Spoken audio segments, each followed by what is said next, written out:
Cheers! Thank you! Hello mga kalabs. Ayan, sobrang lamig. Tingnan mo yung asawa ko. Sa sobrang lamig, nag-aano kami ng fire. Fire. Sa? Ayan o, malamig kasi, sobrang lamig. -14 dito sa amin. Galing kaming natulog. So, ayan yung mukha natin sa galing sa tulog. Nagigising lang. Sa brutsa? Ay, brutsa to? Why? Vi har toccato. Nasunog yung kamay ng ni David. I mean, napasok siya. Ayan, so going yung ating fire. Kasi nakakatulong talaga yan kasi sobrang lamig. Aalis pa naman kami mga kalab. So, hindi namin alam. So, yun na nga kanina. Nagpunta kami doon sa, tawag nito, sa shopping center. Pero as usual talaga mga kalabs, hindi talaga, tingnan mo yung buhok ko, tiniginan ko kasi natulog kasi ako, kaya parang hindi siya masira dahil para bukas hindi ko na siya ayusin ulit. So naka-stick na yan siya na ganyan yung buhok natin. Sandali, tingnan mo, hinga natin, tanggalin natin yung yung tawag nitong, ayan, may araw siya, nawala yung araw. Tanggalin natin yung tali kasi parang makita ninyo. Yan, check ko. Ganito yung buhok ko. Ayan. Ganyan talaga yung buhok ko. Inano ko yan, inayos ko. Yan, ganyan. Kaso lang nilagay kong kasi pag natulog tayo, parang para siyang yung tawag nito. Yan. Parang hindi siya masira pa mga kalabs. Pasensya na. At talagay tayo ng ilaw. Kasi wala tayong ilaw eh. Ayan. Oh. Di ba? Ayan, lumiwanag na tayo. So, para bang hindi siya, mga kalabs, hindi siya masira. Kasi bukas ng umaga, maaga alis namin. So, at least medyo kulot-kulot siya pag umalis kami bukas. So, ayun, dito siguro yung medyo, natin, iangat lang natin dito sa medyo sa likod kasi naka-flat siya dahil syempre pag natulog ka. So, ayan. At gumagawa pala ako ngayon ng mga kalabs. Panggawa ng biko. Punta kami, magsisihay lang kami sa isa kong kaibigan. Dadalhan ko sila ng biko. Kasi mahilig sila sa biko. So, angat natin yung ating damit. Ayan. So, kaya ako gumagawa nito mga kalabs. Ayan. Anoin natin ito. Parang kukulo ba siya ng mabuti. Ayan. So, parang matawagin yan, parang magiging sticky siya. So, kailangan nakakulo siya ng maganda. So, pwede ko na pala siyang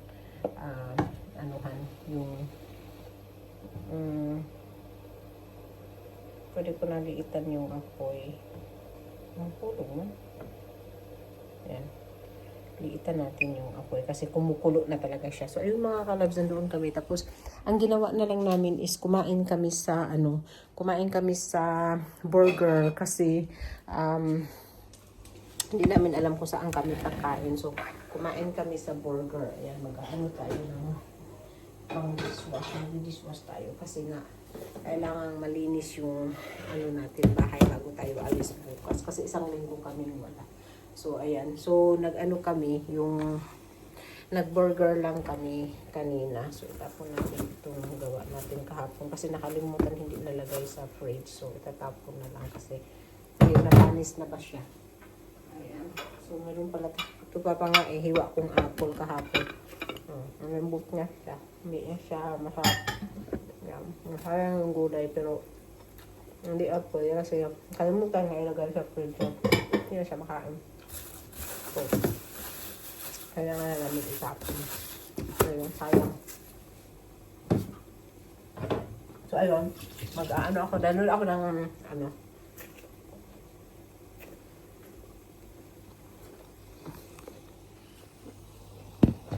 ng ating dishwasher. Marami tayo maghugas tayo mga kalab.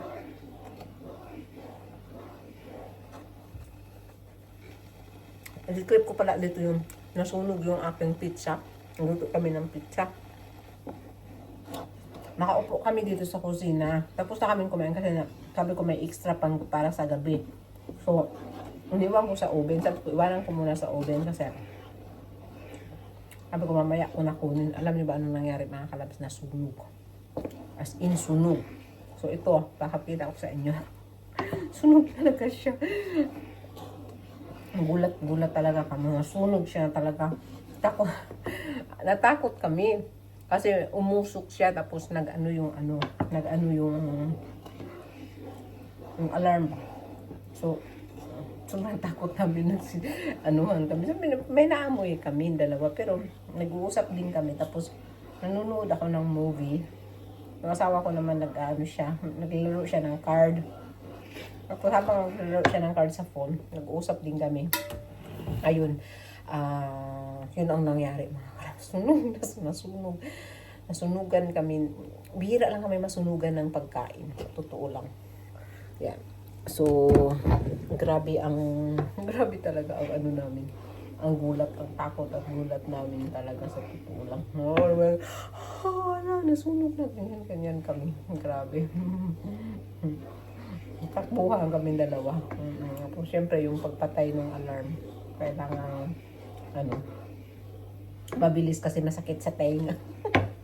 Ayun mga kalabs. So, yun pala mga kalabs. Naalala nyo, mayroon akong pinakita sa inyo sa isa kong vlog na may bago akong ginagamit sa mukha. Tingnan nyo, medyo kumanis-kinis din yung mukha ko ngayon.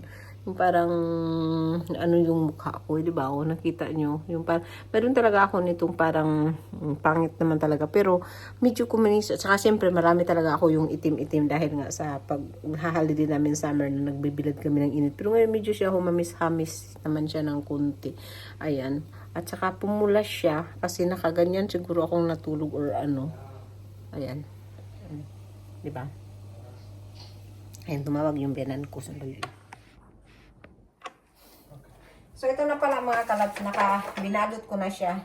Binalot ko na siya para dadalhin na namin. Ihatid na namin kasi magdadrop lang kami doon. Tapos, uwi din kami maaga kasi nga magpiprepare din kami pa ng araw bukas. So, pero maano naman kami, pero magliligpit pa kami. Liligpit namin yung mga last kalat namin. And then, ayan si David yung nagwawalis.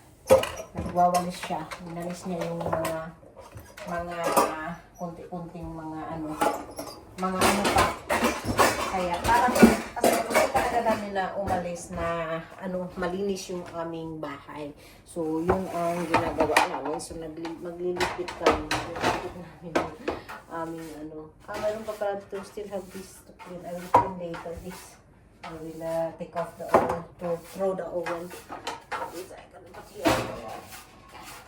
So, ayan mga kalabs. Tapos, bukas may baon ako sa aeroplano ng kunting kasi masarap kasi kumain ng kunting matamis pag nasa aeroplano. Hindi ko nga alam kung makakain ko, but anyway. So, ayan. At gusto talaga namin umalis sa bahay na malinis kasi pagbalik din namin, parang hindi na kami maglinis kaagad. So, lilinisin natin yung ating bahay. Yan, nilinis na talaga ito ni David kahapon pero kinalat ko ulit. Yan. Alam mo naman, ako isang kalaters. Yan. So, I can make this later. I can wash. So, ayan mga kalabs, magbihis muna ako kasi nakapang bahay tayo. Yan. So, maghahatid kami ng biko. Hello mga kalabs! So, ayan, mag-continue tayo ng ating vlogging. Ayan. Nagprito ako og manok ba? Tapos, kalami ba amin? Nga. Abi na ako, kana siya ko crispy ko na. So, type. Lambot man siya. Pero laay kulang gud ani.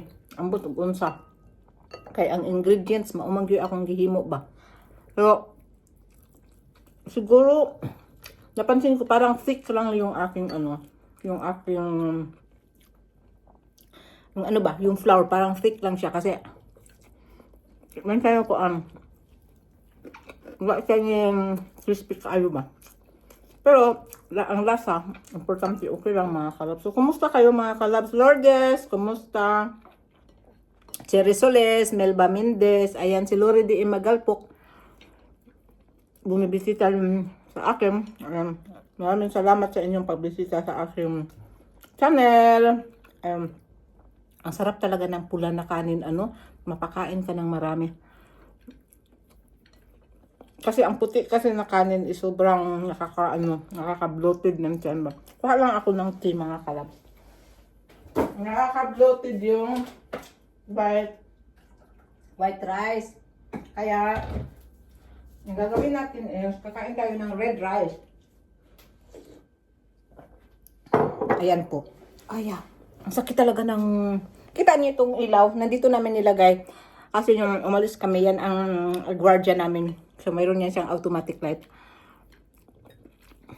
Umiilaw siya ng 3 times sa araw, tapos 3 times din sa gabi.